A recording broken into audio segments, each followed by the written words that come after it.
Fitness की dose आधा घंटा रोज या टॅगलाईन खाली फिट इंडिया सायकलिंग ड्राईव्ह या उपक्रमाअंतर्गत गोंदिया जिल्हा पोलिसांच्या वतीने पहिल्यांदाच सायकलथॉन स्पर्धेचे आयोजन करण्यात आले होते।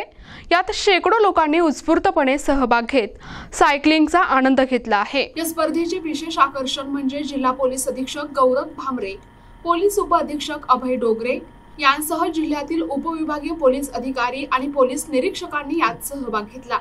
सायकल चालवून त्यांनी हेल्थ इज वेल्थ आणि पर्यावरण संरक्षणाचा संदेश दिलाय। स्पर्धेत सहभागी झालेल्या सायकल स्वारांपैकी विजेत्यांना पोलीस विभागाच्या वतीने प्रशस्तीपत्र देऊन गौरविण्यात आले। गोंदियातील सायकल संडे ग्रुपच्या सायकलपटूंनी यात विशेष यश मिळवले।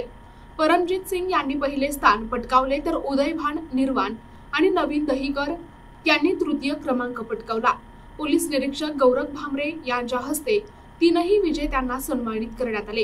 गोंदिया शहरातील शेकडो सायकलपटूंनी यात सहभाग घेतला आणि सायकलिंगचा आनंद लुटला। ही बाब विशेष उल्लेखनीय आहे। आज फिट इंडिया या प्रोजेक्ट अंतर्गत सर्व पोलीस दलांना सायक्लॉथॉन स्पर्धेचे आयोजन करण्याचे निर्देश देण्यात आले होते। त्या अंतर्गतच आज गोंदिया जिल्हा पोलीस दलामार्फत 10 किलोमीटर सायक्लॉथॉन स्पर्धा आयोजित केली होती। याच्यामध्ये गोंदिया जिल्ह्यातील सर्व पोलीस अधिकारी अंमलदार त्याचप्रमाणे जे लोकल सायकलिस्ट आहे ते सर्व ग्रुप सहभागी झाले होते। आणि या सायक्लॉथॉनचा उद्देश आहे की फिटनेस आपला चांगला राहावा आणि पर्यावरणसुद्धा चांगले राहावे या हेतूने आपल्याला सायकलिंगला बढ़ावा द्यायचा आहे। या हेतूनेच ही स्पर्धा आयोजित केली होती आणि फार चांगल्या पद्धतीने याला सगळ्यांचा सकारात्मक सहभाग लाभला। त्याबद्दल सर्वांचे धन्यवाद। प्रतिनिधी राधाकिशन चुटे, NTV न्यूज मराठी, गोंदिया।